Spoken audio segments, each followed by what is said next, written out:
అన్ని రంగాల్లో దేశం ఎంత అభివృద్ధి చెందినా నేటి రోజుల్లో కూడా కులాలు మతాల పేరుతో సమాజంలో వివక్ష కొనసాగుతూనే ఉంది. కుల పట్టింపుతో పెద్దలు ఇంకా ప్రేమ పెళ్లిళ్లను అంగీకరించడం లేదు. నిత్యం ఎక్కడో ఒక చోట కులాంతర వివాహాల కారణంగా మహిళలు వేధింపులకు గురవుతున్నారు. పెళ్లి చేసుకునే సమయంలో కూడా పట్టింపు లేని వాళ్ళు పెళ్ళైన తర్వాత కులం పేరుతో కట్టుకున్న కోడల్ని బాధిస్తున్నటువంటి ఘటన యాదాద్రి భువనగిరి పట్టణంలో చోటు చేసుకుంది. ఇక వివరాల్లోకి వెళ్తే భువనగిరికి చెందిన ఈశ్వరయ్య నిర్మల దంపతులకు ఏకైక కుమారుడు జ్ఞానేశ్వర్కు నిర్మల స్నేహితురాలి కూతురు సౌమ్యనిచ్చి వివాహం జరిపించారు.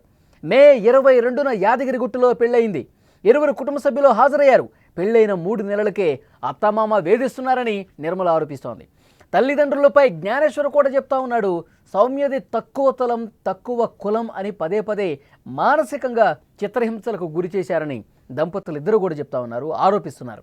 కొద్ది రోజుల తర్వాత వారే మారతారని ఆశించిన వారు అకృత్యాలు ఇంకా పెరిగిపోతున్నాయి. చివరికి ఇద్దరిని కొట్టి ఇంట్లో నుంచి వెళ్ళగొట్టారని, ఆస్తులను కుమార్తెల పేరు మీద రాసిచ్చి తమను ఇంటిని బయట గెంటేశారంటూ ఇంటి ముందు బైఠాయించి నిరసన వ్యక్తం చేశారు. ఈ ఘటన స్థానికంగా హాట్ టాపిక్ అయినటువంటి పరిస్థితి ఉంది.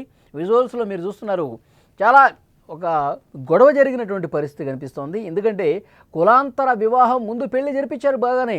ఇటు అమ్మాయి తరఫునటువంటి పేరెంట్స్, ఇటు అబ్బాయి తరఫున పేరెంట్స్ ఒప్పుకున్నారు, పెళ్లికి వచ్చారు, పెళ్లి జరిగింది, అంతా సవ్యంగా సాగిపోతున్న సమయంలో ఒక్కసారిగా కులం కుంపటి రగిల్చారు. కులాంతర వివాహం చేసుకున్నటువంటి కారణంగా వేధింపులకు గురి చేస్తూ ఉన్నారు. ఇంకా మీరు ఇంట్లో ఉంటే మంచిది కాదు, మీకు మర్యాద దక్కదు అంటూ హెచ్చరించారు.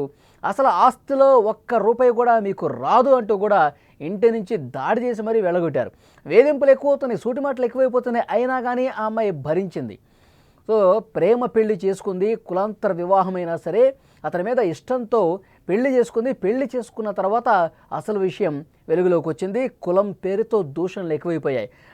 భర్త కూడా తల్లిదండ్రులకు సర్ది చెప్పే ప్రయత్నం చేశాడు. మీ ఇష్టపూర్వకంగానే చేసుకున్నాను కదా, నా ఇష్టం ఉంది, మిమ్మల్ని కూడా ఒప్పించాను, ముందు ఒప్పుకున్నారు కదా, ఎందుకు ఇప్పుడు ఈ విధంగా కులం ప్రస్తావన తీసుకొచ్చి మమ్మల్ని ఇబ్బంది పెడతా ఉన్నారు, మా బతుకు మమ్మల్ని బతకనివ్వండి, మేము సంతోషంగా ఉండేలా చూడండి, ఈ విధంగా టార్చర్ పెట్టకండి అంటూ వాళ్ళు వేడుకున్నారు. కానీ తల్లిదండ్రులు చాదస్తం పెరిగిపోయింది.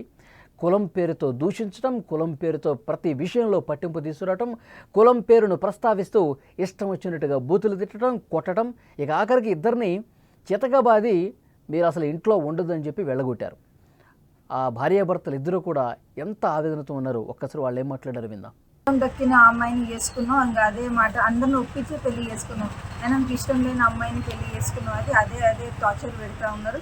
ఇప్పుడు కూడా మాకు తెలిసింది, మా ఆడబిడ్డలకు ఆస్తి అంతా రాసిచ్చింది, దుకాణం అంతా, కొడుకు ఊటలేదని అంటుంది, కొడుకు కూడా ఆస్తి ఏం రాసిస్తలేదు. సో మేము మా ఆయన వచ్చేసి ఇది షాప్లో వచ్చి కూర్చున్నాడు, కూర్చుంటే పట్టుబట్ట కొట్టిండు, ఫుల్ కొడుతుంటే నేను వీడియో తీసేవరకు ఫోన్ నన్ను వచ్చి నన్ను కొట్టేసి నన్ను నూకేసి ఫోన్ వాళ్ళ కొట్టి తీసుకొని పోయి మా అక్కలకు చెల్లెలకు రాస్తారు. మా చెల్లెలు మా అక్కలు అందరూ కలిసి మా భార్యను అరేంజ్ చేసింది. మా అమ్మ మా చెల్లెలు మా బావలందరూ కలిసి నేను ఇండియా మ్యారేజ్ చేసుకున్నాను అని చెప్పేసి చేస్తే మా డాడీ మా మమ్మీ మా ఇద్దరి మీద దాడి చేసి రిటర్న్ పోలీస్ స్టేషన్లో కేసు పెడతా అని చెప్పేసి వాళ్ళే పుట్టిరని చెప్పేసి అబద్ధం ప్రచారం చేస్తున్నారు. మా దగ్గర వీడియో ప్రూఫ్ ఇది ఉన్నాయి. మా బావలు, మా అక్కలు, మా చెల్లె, మా డాడీ, మా మమ్మీ 6 మంది కలిసి నన్ను ఇంట్లోకి వెళ్ళి ఉంచిరు బాబు. ఇప్పుడు ఆస్తి మొత్తం వాళ్ళ పేరు మీద రాపించుకోరు. మా అక్క, మా బావ, మా చిన్న బావ, మా చెల్లె.